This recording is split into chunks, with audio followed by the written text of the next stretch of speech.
Of A-Stot's investment research, and I'm going to talk to you about how to become financially world class.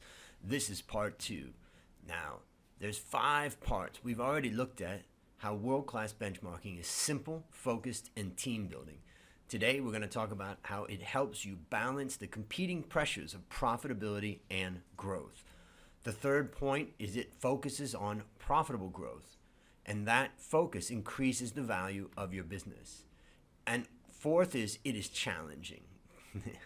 To be world-class, you must beat global peers.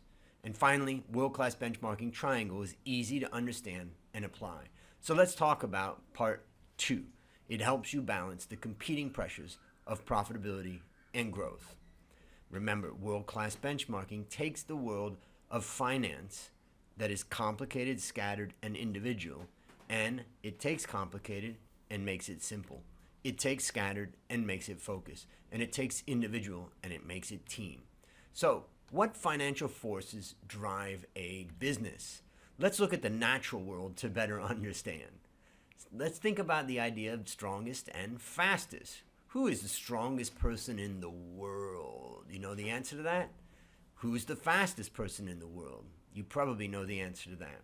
Now, the strongest man in the world is a man named Eddie Hall. He can squat 400 kilos, he can deadlift 500, and he can bench press 300 kilos. That's crazy. And there he is. Wow. Now, who's the fastest? Usain Bolt is the greatest sprinter of all time. He's an Olympic medalist, and he holds the record for the 100-meter run, or what we used to call dash. And there he is. All right. So my question is the strongest, Eddie Hall, the fastest, Usain Bolt? Or my other question is the fastest the strongest? Well, the obvious answer to that is no. But let's talk about strongest, fastest. I would like to introduce you to Rich Froning, an American professional CrossFit athlete. He's the first person to win the title fittest man on earth 4 times. I only won it once. No, just kidding. And there he is.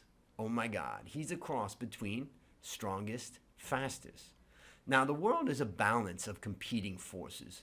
We call that, in China, they call it Yin Yang. Dark, bright. This is seemingly opposing forces, may be complementary, interconnected, and interdependent. And they may give rise to each other as they interrelate to one another. So, let's talk about the competing force of profitability. Now, let's talk about yin. What does yin mean? Slow, soft, cold, wet, passive. Water, earth, moon, night, and I like to say, or we see it here, female. And what I add into that is female is profitability. Now, what about yang? This is the competing force of growth. Yang is represented by fast, hard, solid, focused, hot, active, fire, sky, sun, day. Yeah, this is male, and this is growth. So here we have the interaction of the two. When profitability is very high, growth suffers.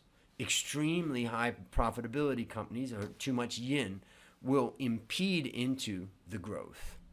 Now, extremely high growth will reduce profitability.